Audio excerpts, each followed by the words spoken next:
Your girl Taija T. I'm back with my second video. I'm so excited that I'm starting this. So I'm actually gonna try to push for Tuesdays and Thursdays to post 2 videos a week, just to get like myself out there a little more, within like the YouTube world or with everybody else really.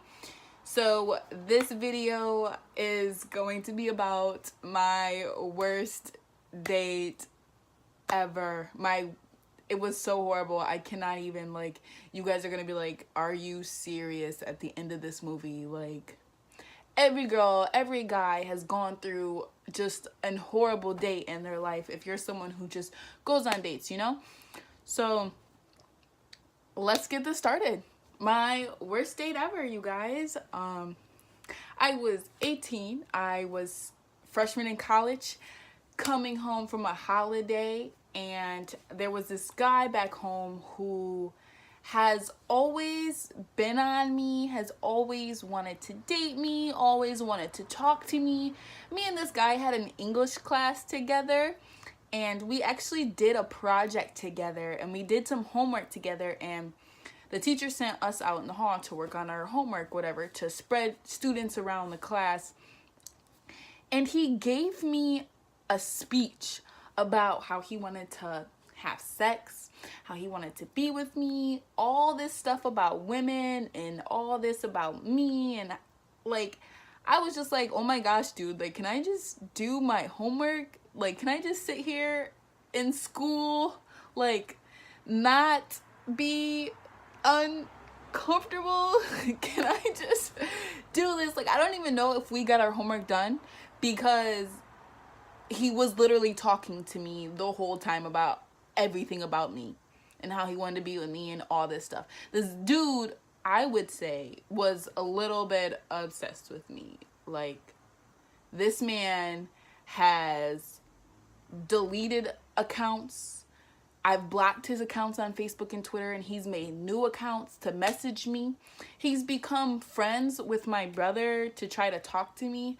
One time he called me and was like, yo, your brother got into some trouble.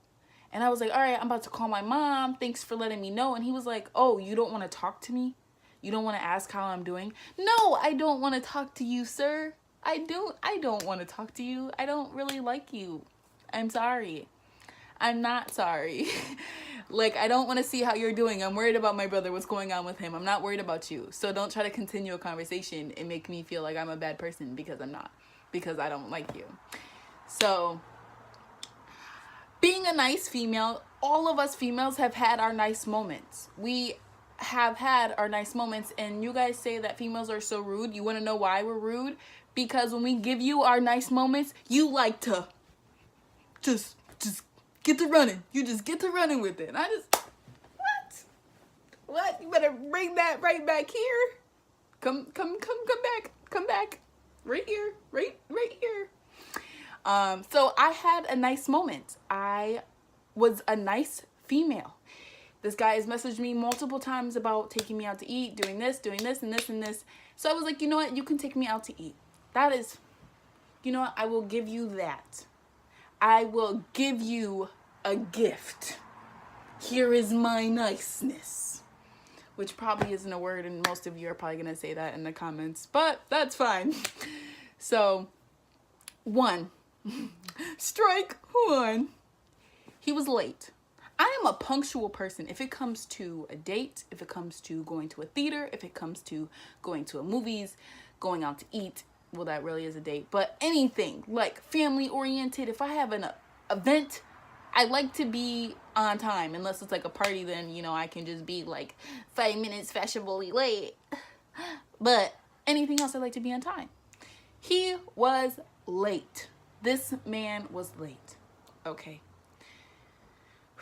guys, I have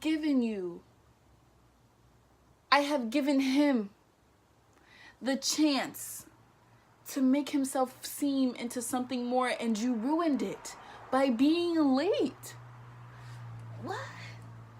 And then he had so many excuses. Finally, when he came to my house, he texted me, I'm outside. He didn't even come up to the door. You didn't come to the door to get me. You didn't open my door. As a man, I think there are little things that you should do, even though you may now think it's not like what's needed.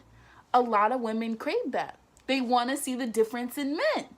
They want someone who's going to open their door, who's going to come up to the door, introduce themselves to their parents, or even if they're living alone, come up to the door, knock. Hey, I'm going to walk you to the car. I'm going to then open your door, and you're going to get in, and I'm going to close it, go into my door, you know? Didn't come up to the door, text me to come outside. I was like, all right, you know what? I'm just going to go on with this. Because at that point, really, it kind of ruined it from the beginning when you're late. When you're late and I've given you this chance that you have begged me for, and you ruin it. That's the end there. But I didn't end it. I was continuing to be nice. So I was like, okay. Go outside, open my own door, get in the car. And he was like, oh, I had to get gas. And then my uncle was talking to me and all this stuff. Honey, cut the crap. Cut the excuses. Cut the excuses. Okay? I don't need that. So strike number 2, excuses. If he comes up with all these excuses on why this and why this, no. But I continued with the night, okay? Being the nice person I am while these people are trying to run with my niceness. I'm gonna need you to bring that right back here. Come right back. I'm not about to chase you. So after driving for about 30 minutes because the man didn't have a plan. Strike number 3. Have a plan when you take a woman out on a date. Know you're going to pick her up at this time. Know what restaurant you're going to. Know your budget. Know what you're doing. Like, have a plan. The man didn't have a plan. He was already late. Restaurants were closing. Then he tried to talk to me in the car. Strike 4. You could not have an intellectual conversation with me. He was not on my level. He was not here with me. He was not. And I need a man to be here with me. Even if the man is like here to me, I need to, because I like tall guys, okay? If I look up, yes. Okay, he wasn't all that tall. So I wasn't looking up. He was like here, but like looking off different directions. Couldn't have an intellectual conversation with me whatsoever. We tried to talk about love. I tried to give him advice about his ex. All he did was agree and like not say anything really and stuttered, which was like, no, okay. So I was just ready to eat, to be honest. I was ready to go home, to be honest. And we're on what? Strike 4? Strike 5. Which, okay, we're not on strike 5 yet. But he had a lot of strikes, just so you know. So finally, we decide, after driving around for 30 to maybe even an hour, 30 minutes to an hour, him not knowing where to go, him not knowing what to eat, I said anything is fine, really. Because at this point, I was ready to leave. I was ready for him to turn back around and drop me off at home. And we ended up going to B-Dubs.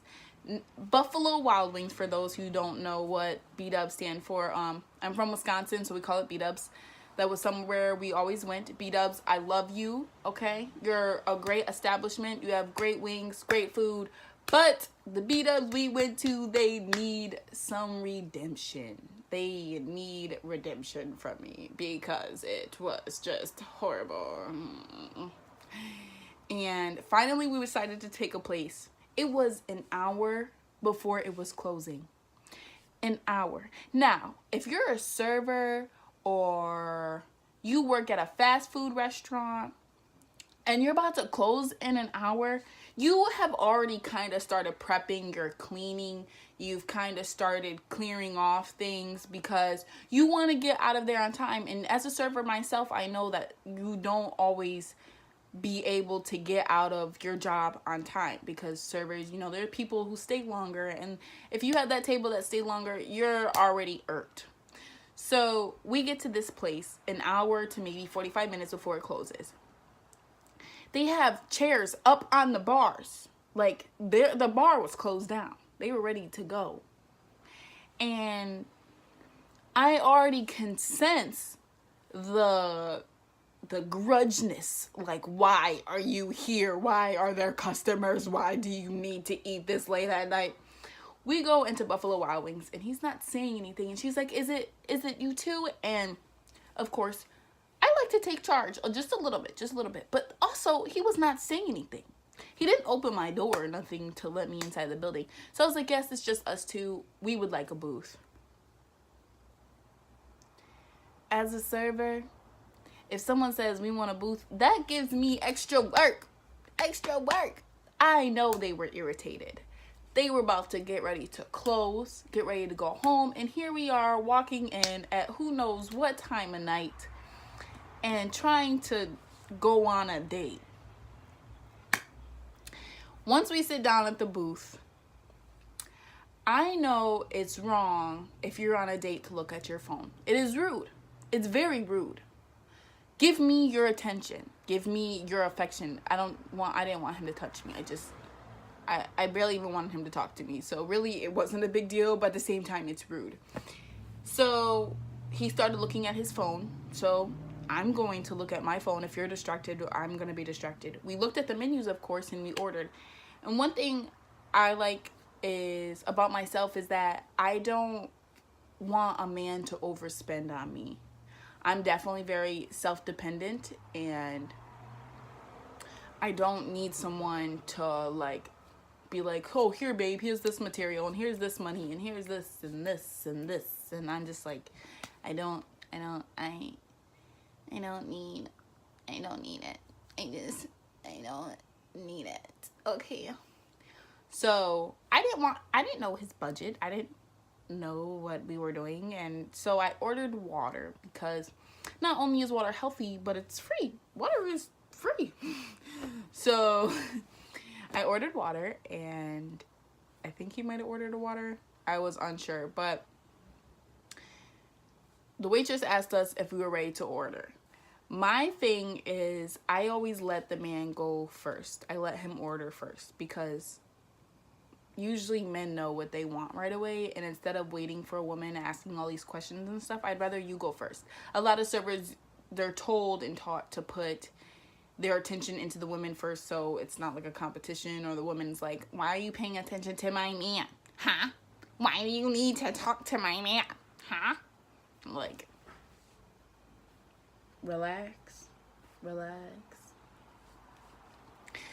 And basically, I let him order first, and then I ordered, and we just got some simple wings because I wasn't about to go all out like, I want this appetizer and I want these wings and this and this and this. Like, no, I was really ready to go home. I just wanted wings. And it was already closing. Like, the people were ready to go. The kitchen was